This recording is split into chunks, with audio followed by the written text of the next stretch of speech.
Baik, Assalamualaikum warahmatullahi wabarakatuh. Perkenalkan, nama saya Noval Nugraha, NPM 2135100504. Di sini saya akan menyimak dari arahan tugas 9.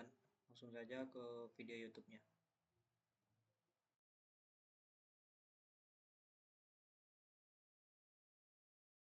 Halo teman-teman, selamat datang di course RESTful API, di mana di sini kita akan bahas tuntas ya tentang RESTful API. Sebelum kita mulai ke materi, kita akan kenalan dulu ya. Jadi nama saya adalah Eko Kurniawan dan saat ini saya kerja sebagai technical architect di salah satu e-commerce terbesar di Indonesia. Saya sendiri sudah kerja lebih dari 10 tahun dan biasanya di sela-sela saya bekerja, saya biasa menyempatkan diri berbagi tutorial soal programming ya di programmerzamanow.com atau di YouTube channel Programmer Zaman Now. Oke, kalau teman-teman ingin diskusi secara langsung dengan saya, teman-teman bisa kontak lewat Telegram saya, atau jangan lupa juga follow sosial medianya Programmer Zaman Now. Ada di Facebook, Instagram, YouTube, dan juga dia ada di Telegram channel. Kalau teman-teman butuh diskusi secara private misalnya dari perusahaan teman-teman ingin konsultasi misalnya, teman-teman juga bisa email ke email pribadi saya di sini. Oke, jadi materi ini bukanlah materi yang untuk awam banget ya. Jadi pastikan teman-teman sebelumnya sudah mengikuti course yang sebelumnya saya buat, yaitu HTTP dan teman-teman juga mampu membuat website. Karena RESTful API ini teman-teman butuh dua materi dasar ini ya, yang harus teman-teman kuasai sebelum teman-teman masuk ke RESTful API. Jadi teman-teman harus belajar HTTP, itu materinya sudah ada ya, sudah saya buatkan, silakan ditonton dulu kalau belum tahu. Dan pastikan teman-teman sudah bisa membuat website ya. Jadi kalau tidak bisa ya silakan belajar dulu untuk membuat website sebelum mengikuti materi ini. Oke, agendanya apa sih? Jadi agendanya kita akan bahas tuntas tentang RESTful API ini ya. Dari mulai integrasi aplikasi itu jenisnya ada berapa banyak misalnya. Nanti kita akan berkenalan dengan RESTful API itu apa. Nanti kita akan berkenalan dengan resource naming, versioning, API documentation, dan masih banyak. Kita bahas tuntas ya tentang RESTful API. Oke, nggak perlu berlama-lama intronya, kita akan langsung masuk ke materi.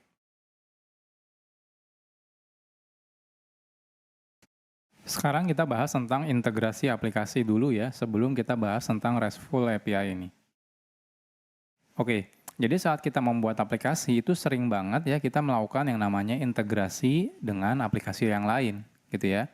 Nah, baik itu aplikasi yang kita buat sendiri mungkin ya, atau aplikasi yang dibuat oleh pihak lain, atau bahkan perusahaan lain, atau tim lain misalnya, seperti itu. Nah, contohnya kalau teman-teman punya toko online, nah teman-teman mungkin akan melakukan integrasi dengan sistem logistiknya, ya.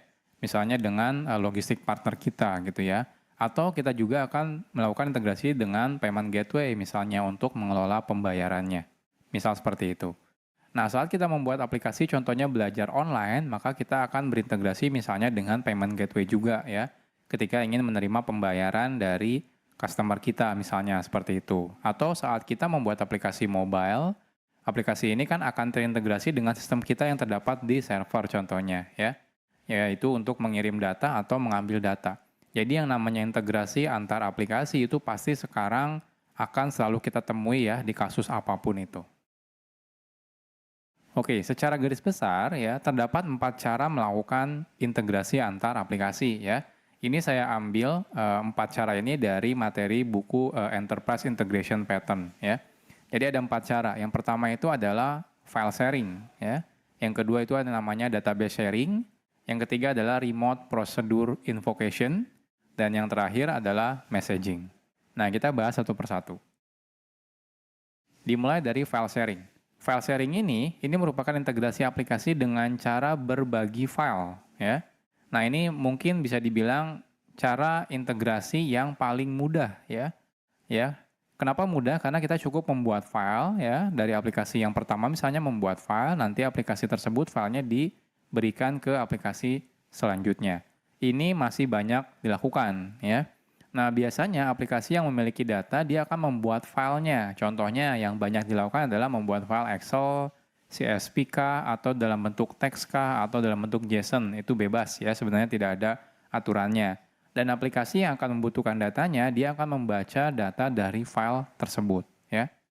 Nah, file sharing ini sangat bermanfaat ketika integrasinya dilakukan antar aplikasi yang tidak terhubung secara langsung, atau misalnya berbeda jaringan, atau misalnya aplikasinya tidak online sehingga tidak bisa terkoneksi secara online menggunakan internet contohnya ya. Nah ini cocok. Jadi nanti aplikasi yang punya datanya dia akan membuat file. Nanti filenya kita bawa misalnya ke aplikasi tempat menyimpan datanya. Nanti tinggal disimpan di sana gitu ya. Jadi harus berupa file kalau file sharing. Impressive power. Welcome to the Roman civilization. Your power is quite high too. Nah, kurang lebih seperti ini ya diagramnya. Jadi dari aplikasi kita, misalnya aplikasinya namanya client ya, dia akan membuat file. Nanti file ini gimana caranya dibawa ke tempat server, nanti dari server ini yang akan load data dari file ini atau membaca data dari file ini.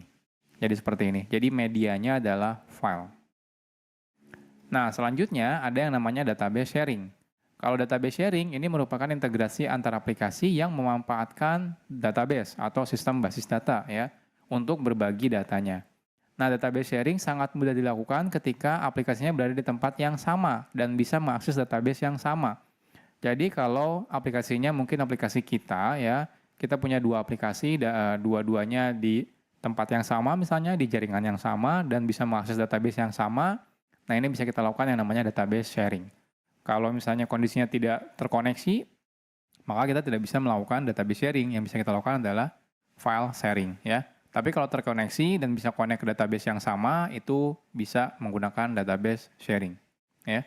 Aplikasi hanya perlu menyimpan data ke database, contohnya dari aplikasi kliennya, dan secara otomatis aplikasi yang lain ya, yang membutuhkan datanya, dia bisa baca data tersebut langsung dari database ya. Jadi kurang lebih seperti ini diagramnya ya. Jadi dari aplikasi klien contohnya dia akan menulis datanya ke database-nya dan otomatis si server langsung baca dari database. Jadi bedanya ini database, kalau yang sebelumnya file.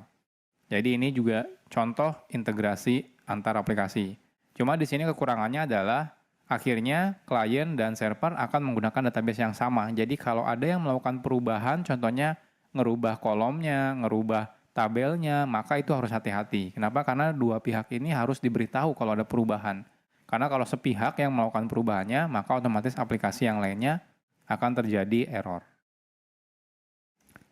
Yang ketiga, namanya adalah remote procedure invocation, atau ada juga yang bilang remote procedure call ya. Nah, remote procedure invocation merupakan mekanisme integrasi antar aplikasi dengan cara membuat yang namanya API ya. API itu singkatan dari Application Programming Interface. Nanti kita bahas di materi tersendiri ya. Nah, API ini bisa digunakan oleh aplikasi lain. Nah, aplikasi yang memiliki data ya, dia akan membuat API. Jadi yang membuat API itu adalah aplikasi yang memiliki datanya atau istilahnya yang mau diaksesnya atau yang mau dikirimkan datanya contohnya ya. Dan aplikasi yang membutuhkan akan menggunakan API tersebut untuk mendapatkan data dari aplikasi tersebut. Seperti itu. Atau kalau saya teman-teman bikin pokoknya siapa yang pasif ya, diam gitu ya. Nah, dia yang akan membuat API-nya. Nanti yang mengirim datanya atau ya mengirim datanya ke aplikasinya tersebut, nah dia yang akan bertugas menembak si API-nya. Nah, remote procedure invocation ini merupakan cara yang lumayan sulit sebenarnya ya. Tapi saat ini sangat populer. Jadi sekarang ini yang paling populer itu adalah remote procedure invocation. Walaupun paling sulit ya, karena harus membuat dulu yang namanya API, tapi paling populer ya. Nah, hal ini dikarenakan kalau kita menggunakan remote procedure invocation, integrasi bisa dilakukan dengan cara real time. Jadi saat ada perubahan data, itu bisa langsung dikirim ke servernya, seperti itu. Jadi real time. Kalau misalnya file itu otomatis tidak real time. Database mungkin kelihatannya seperti real time, tapi konsekuensinya adalah kita tidak tahu kapan data itu berubah. Jadi seperti itu. Jadi misalnya kliennya sudah merubah datanya di database, tapi si server dia kan nggak tahu ya. Jadi artinya dia harus melakukan pengecekan secara berkala ke database. Nah, kalau menggunakan API, ketika ada perubahan data, cukup si klien memberitahu ke server menggunakan API. Ya. Nah, selain itu, kompleksitas internal data aplikasi tidak perlu diekspos ke aplikasi lain. Jadi kalau dari server, tabelnya bentuknya seperti apapun, ya tidak perlu diketahui lagi bentuk internal kompleksitasnya oleh si klien. Oke, kalau digambarkan seperti ini, jadi dari klien itu cukup nembak ke server secara langsung, jadi tidak perlu media perantara seperti file atau database. Dan ini menggunakan API. Nah, artinya si server ini kalaupun dia memanage datanya gitu ya, itu sekompleks apapun, klien tidak perlu tahu. Kenapa? Yang klien tahu pokoknya harus mengirim menggunakan API seperti itu. Ya. Jadi ini remote procedure invocation. Nanti untuk lebih detail kita bahas ya. Oke, dan yang terakhir ada yang namanya messaging. Messaging merupakan cara integrasi aplikasi yang memanfaatkan aplikasi lain ya, namanya adalah message broker atau message bus ya. Nah, aplikasi yang memiliki data akan mengirimkan data ke aplikasi message broker. Dan aplikasi yang membutuhkan data, dia akan mengambil dari message broker. Ini lebih terlihat seperti database sebenarnya, cuma agak sedikit berbeda ya antara database dengan message broker. Jadi messaging ini sekilas mirip dengan remote procedure invocation sebenarnya, namun yang membedakan adalah messaging tidak real time. Jadi kalau API atau remote procedure invocation ketika kita nembak dari klien ke server itu real time. Jadi langsung gitu ya. Artinya kalau misalnya ada respon sukses atau gagal langsung tahu saat itu juga. Nah, kalau misalnya menggunakan messaging, itu dia tidak real time. Saya kirim sekarang dari klien, mungkin dapatnya 2 atau 3 detik kemudian dari sisi servernya. Jadi tidak real time, ada istilahnya delay gitu ya. Nah, jadi kadang butuh waktu sampai data tersebut sukses diterima oleh aplikasi yang menerimanya. Atau sederhananya, kalau misalnya messaging itu prosesnya adalah asinkronus ya. Sedangkan kalau remote procedure invocation itu adalah sinkronus ya. Kalau sinkronus intinya ditunggu sampai selesai atau sampai sukses. Kalau misalnya asinkronus itu dikirim nggak ditunggu lagi gitu ya. Jadi dibiarkan aja.